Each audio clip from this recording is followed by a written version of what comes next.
up, everybody? It's Big Chads and coming to you live. It is May 18th, 2025. This is the free version of my book, The Trading Quotes. Since I published my new book, The Trading Journal, you can see the picture right here. I'm making my third book completely free, and that's what this playlist is here on my YouTube channel, Chad's Trading. I'm really proud of The Trading Journal, though. The new book, why you should learn from your mistakes, grow, and continue to improve as a trader. How to fill out a trading journal, how to identify a trade setup, how to know when that trade setup fails, emotional management, good trader habits. I'm super proud of that book. Of course, Big Chads on Twitter, and that's why I'm doing this playlist. So where are we at? Let's end with the music though real quick. That's Church of Eight Wheels. So where are we at so far? So far we have done weeks 1, 2, 3, 4, 5, and 6. We're going to do weeks 7 and 8 today, which will be really exciting. Just to remind you folks, check out all the great content I have in my YouTube. If you're looking for more than, and I do quick market updates twice a week where I kind of just touch base on the basics of the market. If you're looking for in-depth analysis, of course, Bitcoin Live, best team in the world that studies crypto.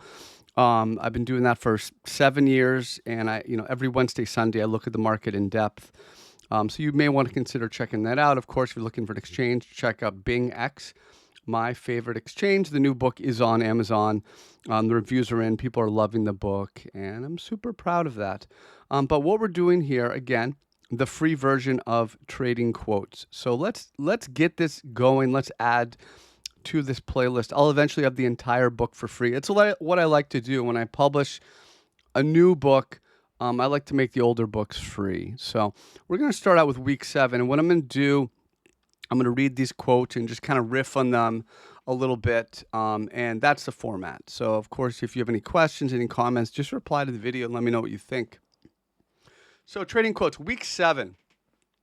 If you're having trouble, I guarantee that it's because you keep adding to your losers. Stop doubling down on failed ideas. So what does this mean? It's really hard to let go of a losing trade, right? It's really hard to admit like that idea failed because you convince yourself, when it goes lower, if I just buy here, my cost basis is better. So when it bottoms, I'll be in better shape. But a lot of these charts and a lot of, especially bad charts, will just keep going down. And what you're doing is you're adding to a failed idea, right?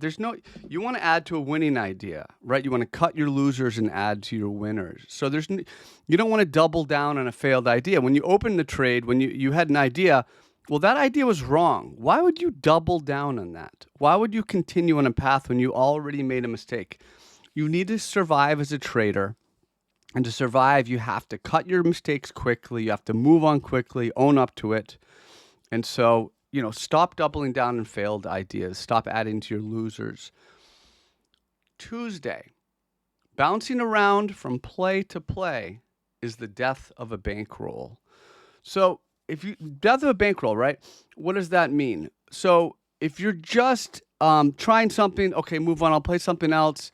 And you don't even know what you're playing. If you're not even coming in with precision, you're not even coming in with a plan. Because remember, all your trade ideas need to come from your watch list. And it's a small watch list. It's a curated watch list of 10, maybe 15 plays that you've studied. Not like their fundamentals. No, I mean, you've studied the chart. You understand the important price levels, the supply and demand price levels. So when volatility happens, you know how to contextualize it. If you play something, you fail, and you see another ticker, and I'll go play that without studying that, without being prepared. It's going to be the death of your bankroll. You don't want to just keep bouncing around without a plan, just throwing darts. You need to be moving with precision. I love this one. This was, I think this was on the cover. This was on the cover of the book. Let me check that out, actually. So let's go back. I want to take a look at that. Here we go. I think I had this quote.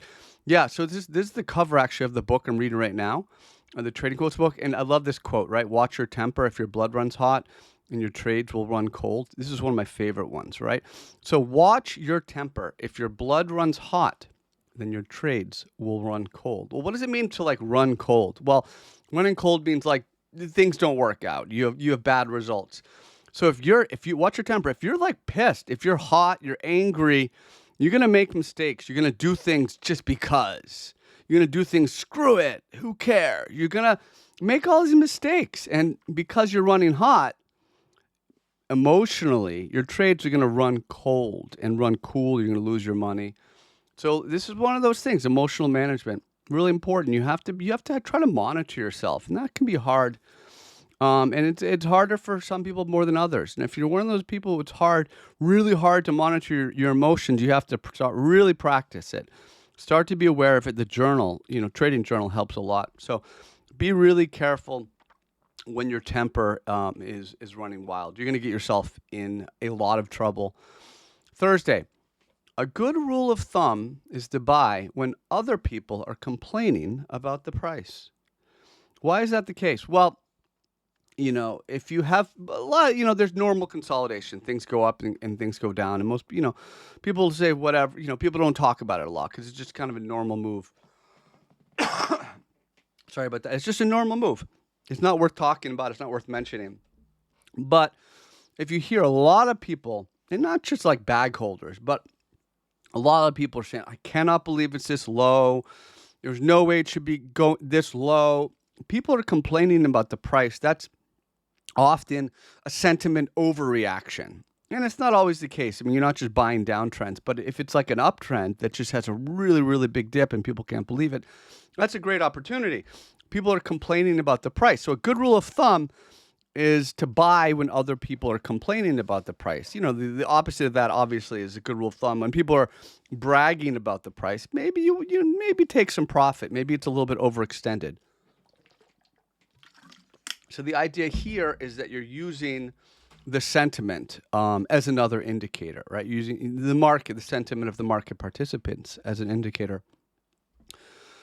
And these topics bounce around in these quotes, right? As you can see, it just here's your more technical one, right? That was a sentiment one. Here's a technical one. Friday, Japanese candlestick theory teaches us that the best entries often come from the retest of a reversal candle's support range.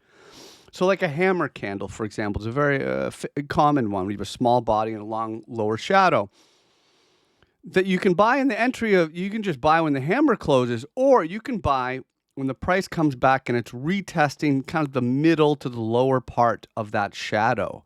So you read about this in Steve Nissen's books, the Yellow, the Red book especially. You get really good entries on retests of support ranges. So it doesn't, people talk about filling the wick. This is essentially what that is.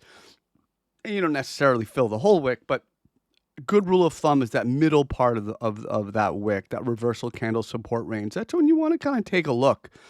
So you see the hammer, oh great, it's bottom. Well, let me see if I get a retest. Let me see if I can get a retest of that hammer. And that's going to give you a good little entry much of the time.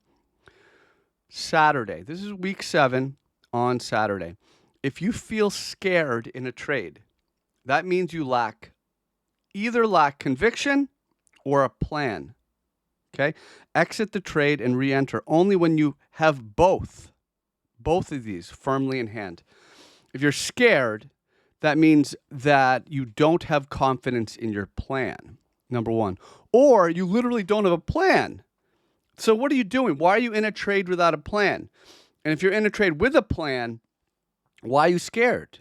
You have a plan. If your plan's not good, or you don't have conviction in your plan, then don't even try it to begin with, right? Only enter a trade when you have a plan that you have conviction in. And that comes from confidence in your ability to stick to it. Stick to a stop loss. And your ability to, okay, the price has broken up over 100. And I know if it fails to hold above like 98, I'm going to have to exit the trade. I'm not going to be able to stick with it. And it happens, and your stop loss hits, and you move on, and you try something else. So you want to be aware of yourself. This is really important. This is emotional management, emotional mindfulness. If you're recognizing, hey, I'm scared here, something's gone wrong. Something's really gone wrong, and you either don't have enough conviction in your plan, you literally don't have a plan, and that's a problem. So when you recognize this, you're going to say, okay, let me step back, let me exit out of this trade, let me reassess, let me respect my money, and let me come back with a plan that I have confidence in. All right, week 7 on Sunday. Declining volume in the middle of a channel is a feature, not a bug. This might be one of the most misunderstood concepts in all of trading. So for example, right, here's Bitcoin ripping, looking strong. So for example, you have a move up. You have the price moves up and it starts to consolidate, saying like a bull flag. A lot of the time you get the biggest volume on the initial move up, and then volume will trail off and do like a volume trend as the price consolidates. And people get confused about this. They say, oh, look at the declining volume. It's bearish. Well, almost every consolidation pattern starts out with high volume on the initial move up, and you consolidate on lower volume.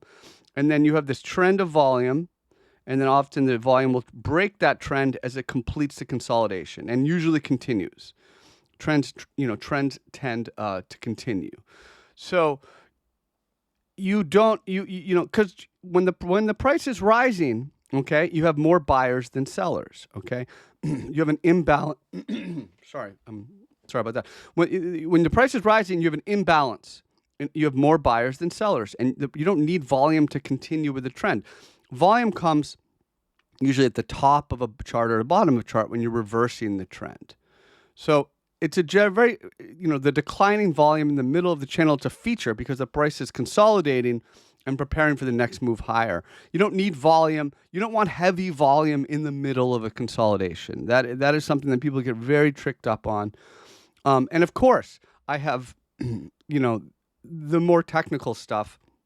I'm very lightly, just very, very lightly touching on it here. This is all in the masterclass tutorial playlist, right, on my YouTube channel. That's going to be where you're going to want to go to dive into all of these concepts.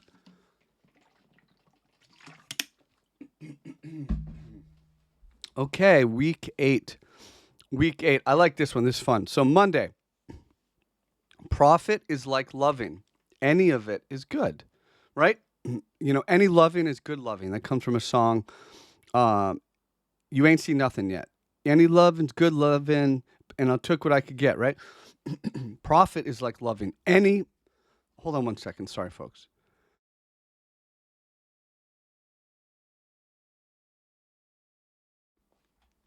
So profit is like loving. Any of it is good, right? And so you don't just say, "Oh, I'm going to hold till I 10 bag. I'm going to hold till I get 500% profit."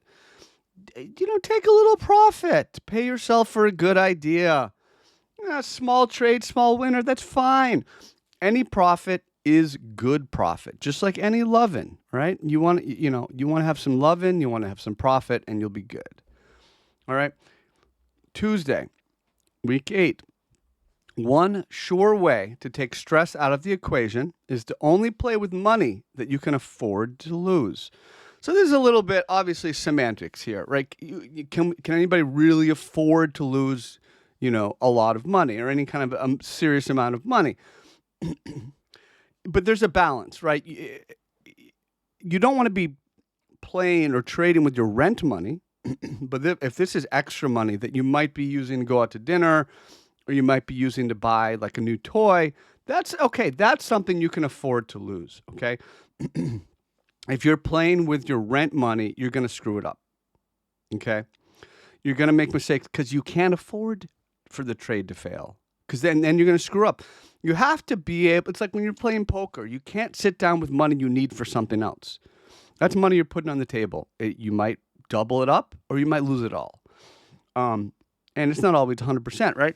But you need to be playing with fungible money that if you're gambling with it, it needs to be money that you can afford to lose and it won't change your life. And if you start, and how do you do that? Well, just start small. Take a small amount of money, because you need to remove the emotion from it, the emotional attachment, the necessity of really needing that money. And if you can do that with the right amount, the right position sizing, the right amount of money, It will really reduce the stress. And if you reduce the stress, you're going to be thinking more clearly, you're more likely to execute better, and you're probably going to have a better outcome, okay? Week 8 on Wednesday. Trading is a lot harder than you think. Only attempt it if you are ready to get knocked down over and over again before you can stand up and stay there on your own 2 feet. So it's one of those things where, especially when you're new, you can have a little bit of beginner's luck, you can have just a little taste of success, and you think, oh, that's easy. All I have to do is use this MACD cross. All I have to do is, buy in this RSI or use this Fibonacci fractal I saw from my friend, or all I got to do is copy trade this other guy. You have a little bit of temporary success, and then you're going to have a huge cold streak because you need to work hard for a long, long time. You have to make a lot of mistakes and then learn from them. And that's why, obviously, a trading journal, to plug my 4th book, is so critical, to learn from your mistakes. You want to analyze them, dissect them, and see what you did wrong. It's like anything. So it's so much harder than it seems, right? It's like, and again, by the way, I'm writing a book on poker and trading. It's easy to learn, but hard to master, right? You can learn how do I put my money on the line, and all I do is hit buy here and put the limit order in. Oh, cool. Like the mechanics of how to enter a trade isn't that hard, but managing your stop loss can be hard. Knowing how to deal with volatility, is really hard. Knowing how to manage your own emotions, when to take profit, how to scale in and scale out of a position, how to identify trade setups, and just how to deal with things when it goes wrong. When they go wrong, it's a lot harder than you think. So you should only attempt this if you're ready to really get knocked down and really go through the grinder, really go through a lot of trouble before you kind of come out of that. And you've got some bruises, you've got some scars, but now you have experience, you have wisdom. So don't just assume it's going to be easy. And it kind of ties in nicely with the next quote here on week 8, Thursday. The minute you stop learning is the minute you give up on yourself. So if you think, I that's it. I don't need to read any more textbooks. Oh, that's it. I don't need to learn a little bit more. Oh, I'm all set. I figured it all out. You're giving up on yourself. You have to keep learning. You have to keep growing. You have to keep pushing yourself and challenging yourself. And only through these challenges can you grow and reach your full potential. So the minute you stop learning is when you start to give up on yourself. And don't do that. There's no reason to give up on yourself. There's no reason to stop learning. Friday, week 8. It's never a bad decision to take profit, as you are defining risk. If you want to avoid missing out on future gains, leave a small amount of your original position and let it ride. So if you entered into a trade and you're up big, you're doing really well, and let's say you bought like a nice bottoming chart or breakout, and now the price is approaching, a major resistance level, take a little bit of profit. Pay yourself for a good idea. Okay, number one, what does it mean you're defining risk? Well, if you exit half your position with profit, your risk now is half as big. You have half of the money left in play. You're defining your risk. As a very general concept, you want to define your risk before the market defines it for you, right? Every time you sell a little bit, the remaining decisions are easier because it's a smaller percentage of your risk assets. It's a smaller position, so it's easier to manage.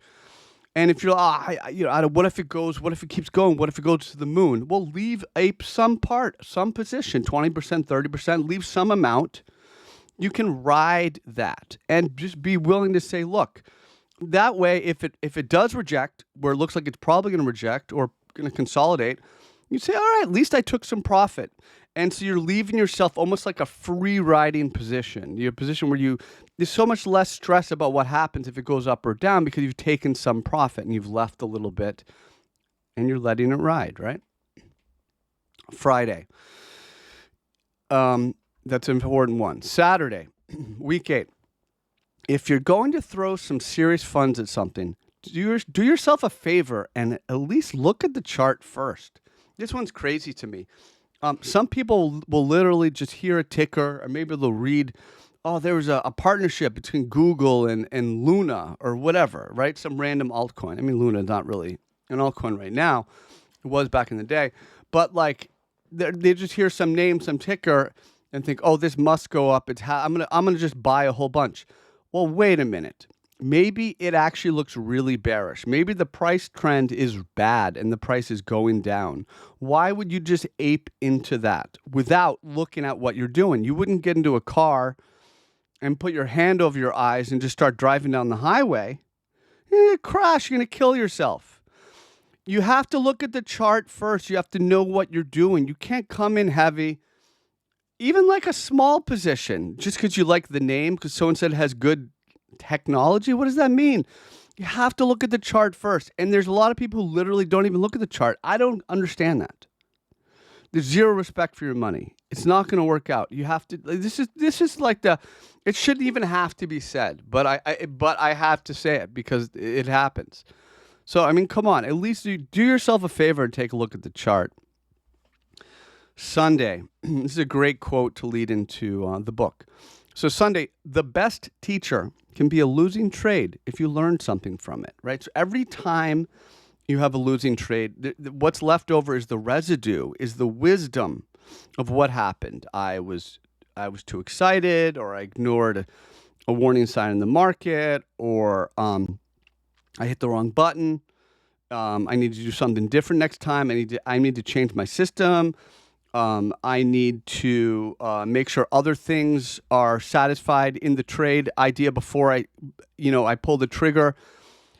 There's a lot of wisdom you can get even just from one losing trade. The best teacher can be a losing trade if you learn something from it, right? Which is, and this is, by the way, this is part of the Trading Quotes, the free series on my YouTube channel where I'm doing my new book. It's because my fourth book, The Trading Journal, is out. And the Trading Journal, the whole point of that is that the wisdom is left over, right? There's wisdom that is left over from every losing trade, right? So if you take the book and you look at it, and it's like what goes in the Trading Journal, why you need to use a Trading Journal. It's you need to learn from your mistakes. Thesis, stop loss, emotional management. And it's like the whole point is, you know, every time you lose money in a trade, you paid for a lesson. And that's the whole thing. There's residue left over from every failed trade, and that failed trade can be a great teacher if you are willing to listen to it. Hopefully, I'm a great teacher too. I'm trying to do my best. Sorry about that. I'm trying to do my best. Really enjoying this video series. I'm not going to necessarily rush through it, but I'm going to do the entire book for free. This is weeks 7 and 8, part of my third book, Trading Quotes, A Daily Dose of Trading Wisdom. Now the Trading Journal is out. Check out the free version of Trading Wisdom, my super popular book, my second book. Entire Cancer Memoir is free. Quick market updates. I'm streaming twice a week here on Twitter, except when I'm on YouTube, except when I'm traveling or on vacation, stuff like that. I will skip YouTube, but I will never skip Bitcoin Live. It's been more than 6 years that I have not missed a Wednesday or Sunday night report, no matter what. And, you know, when you sign up, you get access to the entire team's work.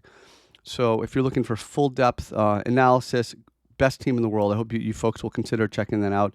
Check out my new book. It's getting great reviews. And I thank you folks for that. If you do buy it, let me know what you think. Leave me a review. Let me know what you think. And check out all the great stuff I have for you here on my YouTube channel. So this has been a lot of fun. And I hope you will check me out live when I go live and soak up all the stuff I have and leave me your feedback, folks. Thank you so much. And I will talk to you soon.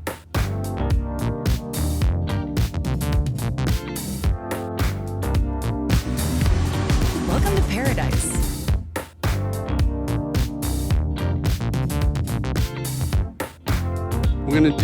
Next time we'll do weeks 9 and weeks 10. And folks, I'll get the entire book out for you. So thank you so much. I'll talk to you soon. Be well. Big Cheds out.